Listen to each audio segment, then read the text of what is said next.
All right. Hello again, everybody. I hope you're all doing wonderful. So what you just saw from me from Lone Ranger was an amazing speed run that I highly recommend that you check out. Now, what you're going to be seeing here right now is a game that is not good, and I'm okay with saying that because this isn't like an indie dev. This is just like a company that made this game but couldn't have cared less about it. Um, Casually speaking, never play this game in terms of speedrunning. Just skip straight to the speedrun. You're not missing out, I promise. um and now we're just gonna go straight into Goosebumps Dead of Night. This game does star Jack Black in like three different voices. So that's one thing we're gonna get to look forward to. We're gonna start with new game normal, and that's what the difficulty we're gonna select. And hopefully this game is nice to us today because there are certain things that are like a bit finicky that hopefully don't happen. So yeah, that's gonna be it for introduction to this game. Goosebumps Dead of Night will begin in 3, 2, 1, go. The typewriter and Yes, the typewriter and you are one, Jack Black. Thank you for letting me know. So the first thing we're going to be doing is you're going to see that I'm actually going to be strafing instead of going straight forward, because when you go up left or up right in this game, you will gain more speed than just going straight forward. And so the movement in this game is already going to be a little bit weird because of that. And wow. we're already going to come up to our first skip of the run. That's how broken this is. You are just going to lodge yourself into this corner right here and go back far back, and then you're just barely out of sight of this ghoul's vision. This is called ghoul skip, in which you're gonna wait for this ghoul to just go past these boxes and stuff, and then wait for those boxes to disappear. And as soon as the loading animation appears in the bottom left, you're going to be come on, come on, there we go. There we go, perfect. You want to kind of lodge yourself into that in order to collect one of the pages. And we're going to go straight across here. And in the kitchen, we're going to find two more pages. One right here. Oh, come on. There we go, thank you. And one right here, perfect. And after you collect this page, you're going to get attacked by a group of garden gnomes, because what else would happen? We only care about one of these guys, and that is the one that grabs the key, which is that guy over there in the bottom. Oh, he went that way. Where did he go? This guy. Come on. This guy. This guy. Here. There. Thank you. Perfect.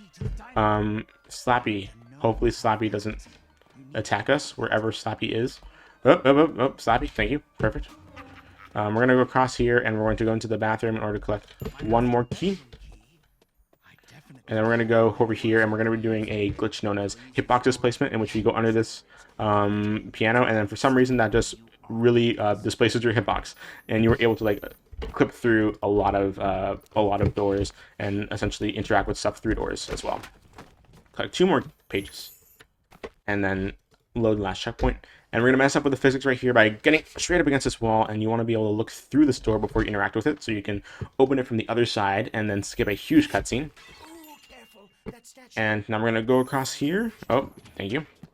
And we want to actually be really careful with the ghoul up here, because sometimes we're going to wait for her to go into that room. Oh, please don't. Please don't. Oh, come on. This is another thing that I was like really hoping wouldn't happen. I'm going to reset checkpoint just so she can like behave, please. Because I really don't want her to attack me. I'm just going to crawl and wait for her to go over there into that room. Perfect. And wait for the door to close. And now we're going to go across here. Enter Slappy's room. Excuse me? Oh, do I have to redo that section again? Are you kidding me? Oh, you have to grab the key over here from Slappy's room again, unfortunately. It means you have to go across here. And then collect the mouse, or collect the key underneath here. That is actually oh wow, okay, we're actually messing up more than we would want to today. That is unfortunate. There you go. Open it from the other side and grab this key. You do not want to open any door from the other side. You just want to open this door. You go across here and wait for this ghoul to enter this room. Oh, come on. Please stop.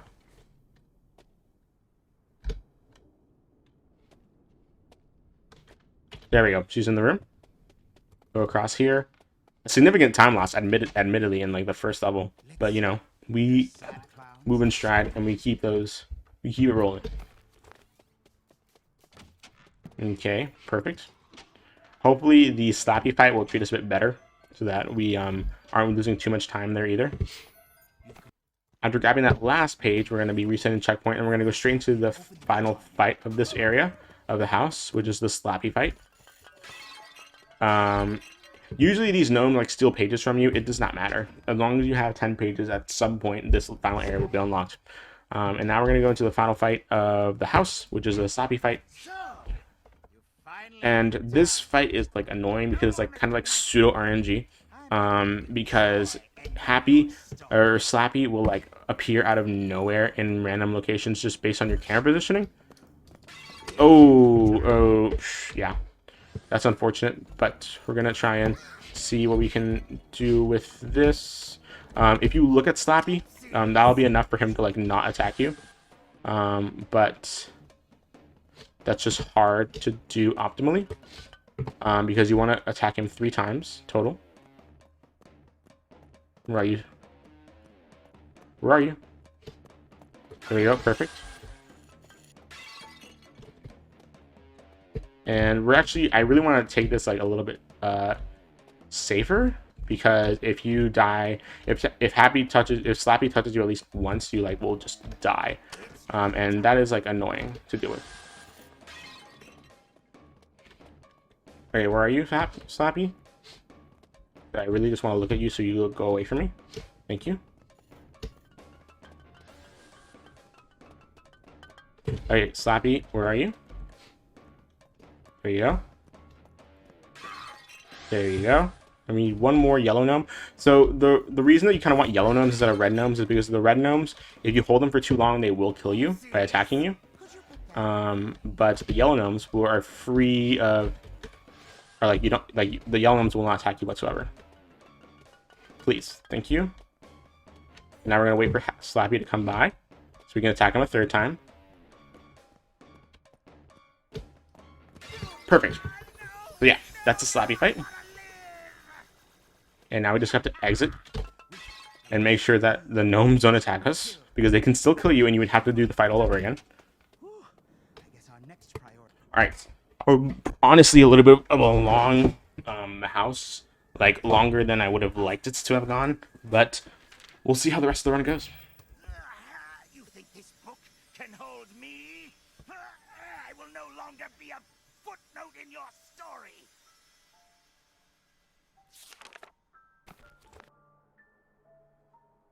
I'll be taking this.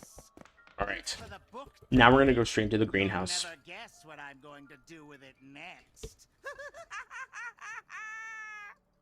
Better not go in there. The greenhouse is actually really broken. We've already discovered a lot of glitches here, but we're actually going to be discovering even more glitches in the greenhouse because of how broken it is.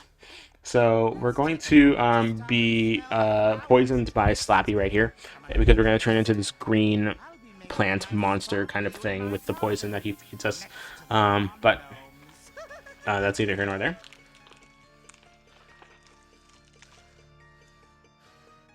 It doesn't really mean much in the terms of the speed run, especially because of how much we're going to be skipping. We're going to pick up this radio, and I'm going to be introducing you to something called Infinite Sprint Glitch. And essentially, you're in this, whenever you run, there's like a period of exhaustion that you have before you regain your health again.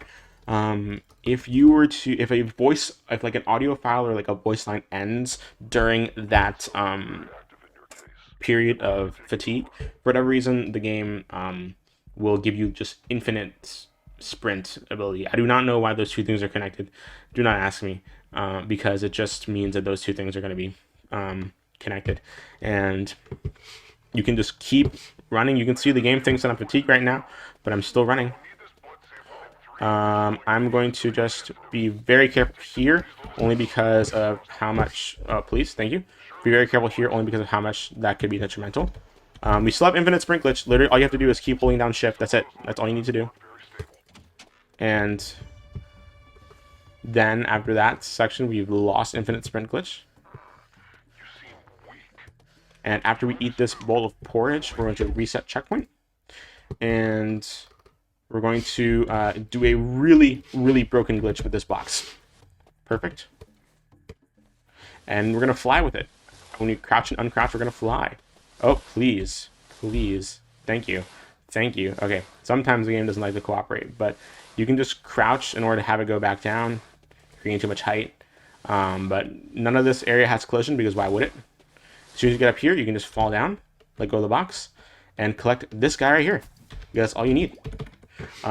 Essentially, the story of the greenhouse is that you are making this potion in order to cure yourself, and you have to have 4 different ingredients. But the thing is, the game never checks to see if you actually have all 4 ingredients, and so it just checks to see if you have the last one.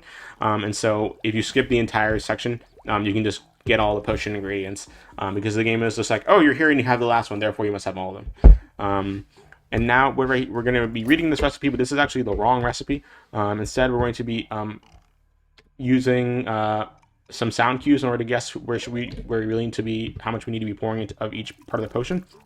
And this like is really like difficult to like pour with. Like, it's not like I'm just moving my mouse. It's like gyroscope but for mice, and it's really, really strange.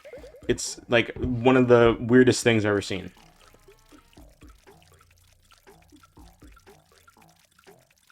And there, we've made the potion. We're going to drink it ourselves.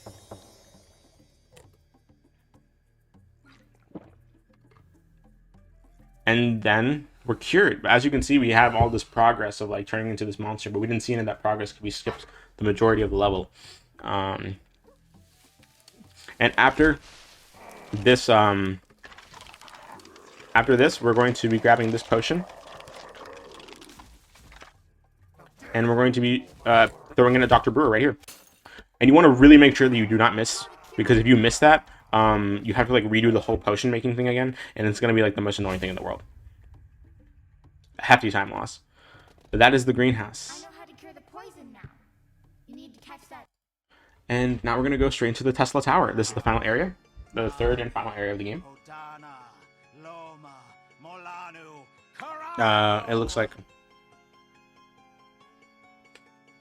It looks like Happy, or I keep saying Happy, Slappy wants to take over the world with the Tesla Tower in order to get all this energy, because of course he does.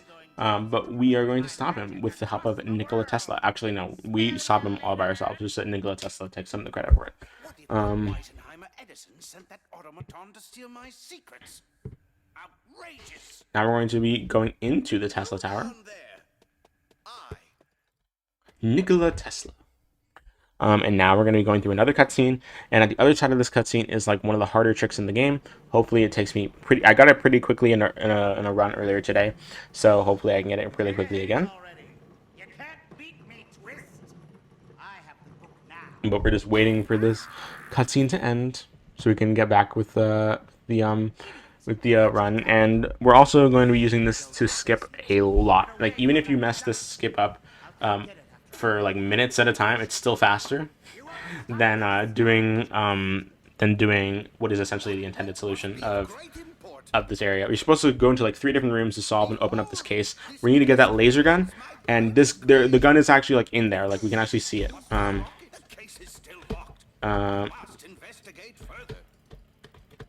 We need to get on top of this, and then we're gonna open this, and then we're gonna open the case, and then we're gonna grab the gray gun outside of it. My goodness, that was so fast!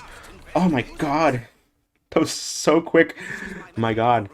And now we're going to enter the elevator by messing up with the physics like that again. And now we're like in the second to last area of the game, in this catwalk. And the catwalk specifically is very finicky, but we're also going to see probably what I would say is the like easiest way to learn how infinite sprint glitch works. So we're going to make sure that our stamina runs out at a very specific moment. Make him pay. At the very end of that voice line is when we want when I want our stamina to run out, because the voice line will end during the fatigue state, and then boom, we can have infinite sprint glitch. Like, that is probably the easiest and most clear visual demonstration of infinite sprint glitch. And because we have infinite sprint glitch, we're able to do this skip. Perfect. Okay. I was very afraid that wasn't going to work out because sometimes it just doesn't. But we were able to skip that section. And we want to keep to the side so that we can avoid these witches. And now we're going to go to the end right here. And then boom. We're now here towards the final boss. We can shoot with this guy. Alright. And after this elevator, we have one final showdown with Slappy and his minions. Ready to greet you.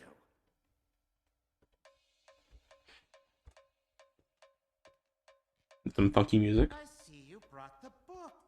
How thoughtful. It's the last piece I need. So, Hand it over. we are now going to be fighting 3 enemies. All of which were from the house, but 2 of which we skipped entirely, the clown and the wolf. But the ghoul we did see, but we technically skipped her too. But we are going to be using our ray gun in order to blast these guys out of the sky. They won't hurt you, only the witches will hurt you, and of course the enemy that's chasing you, but they're very slow, so it doesn't really matter. And just make sure you don't run out of like energy in your gun, because otherwise it's going to be it's like annoying. This boss fight is pretty easy as long as you get rid of all the witches and stuff, especially the ones that fly around. And come on. Refill here. There we go. Perfect. And there we go. Perfect. And all we have to do is get rid of one more enemy by shooting his orb 3 times. Smart me, twist.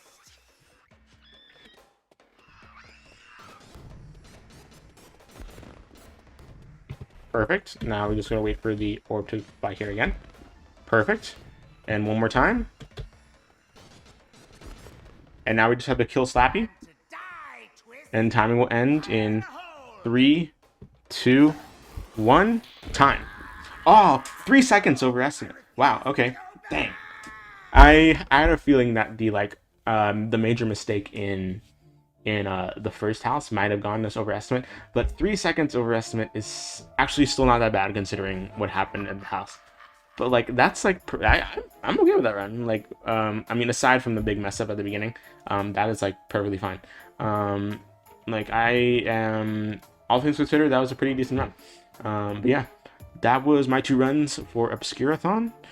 These are pretty obscure games, one of which I highly recommend picking out. The other of which I think the community behind it is really great, and if you want to check this out as a speedrun, I would also recommend it because it is kind of fun, although I would just say skip to the casual experience because I skipped to the speedrunning experience because casually it doesn't have much going for it.